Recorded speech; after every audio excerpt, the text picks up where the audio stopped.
স্বাদের কিচেনে আপনাদের সবাইকে স্বাগত। আজকে পোনা মাছের ঝাল করব, তার জন্য নিয়েছি পোনা মাছ। এবার কেটে নেব। কত বড় মাছটা!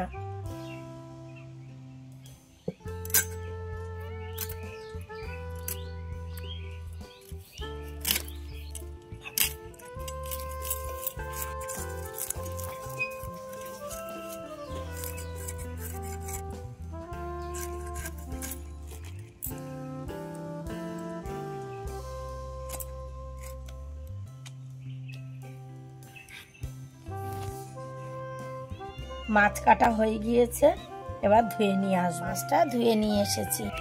মাছের ঝাল করব, তার জন্য রিফাইন তেল নিয়েছি, সর্ষের তেল নিয়েছি, সর্ষে নিয়েছি, আর রাঁধুনি নিয়েছি, লবণ নিয়েছি, পেঁয়াজ নিয়েছি, কাঁচা লঙ্কা নিয়েছি, টমেটো নিয়েছি, আর রসুন নিয়েছি, আর হলুদ নিয়েছি। দুটো কেটে নেব। পেঁয়াজটা কাটা হয়ে গিয়েছে, আর রসুনটা বেটে নেব। রসুন আর পেঁয়াজ বাটা হয়ে গিয়েছে, টমেটোটা বেটে নেব।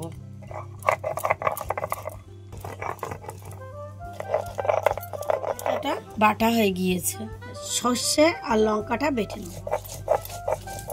সর্ষে আর কাঁচা লঙ্কা বাটা হয়ে গিয়েছে, এবার তুলে জলটা ছেঁকে নেব। জলটা ছেঁকে নেব। কতটা ছিবড়া বেরিয়েছে। মাছে লবণ আর হলুদ দিয়ে দেবো। এবার লবণটা দিয়ে দেবো, এবার মাখিয়ে নেব। মাছ ভাজা করব, কড়াটা বসিয়ে দিলাম। কড়াইতে তেল দিয়ে দেবো।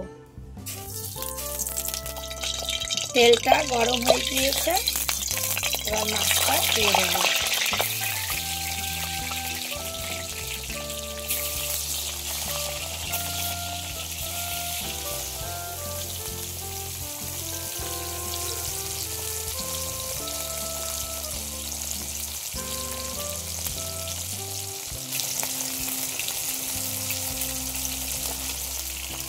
মাছটার এক পিঠ ভাজা হয়ে গিয়েছে, এবার উল্টিয়ে দেবো।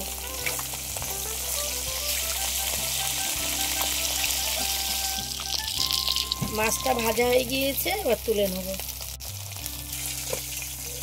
ওই কড়াইতেই আবার সর্ষের তেল দিয়ে দেবো।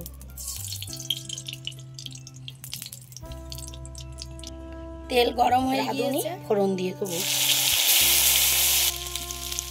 আর পেঁয়াজটা দিয়ে দেবো। পেঁয়াজ আর রসুনটা একটু ভাজা করে নিয়ে তারপরে দিয়ে দেবো টমেটো বাটাটা।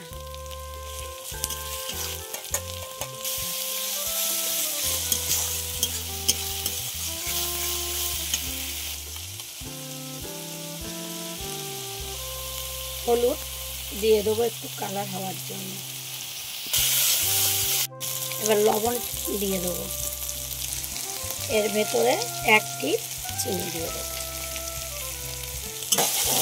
মশলাটা কষানো হয়ে গিয়েছে, এবার সর্ষে আর লঙ্কার জলটা দিয়ে দেবো।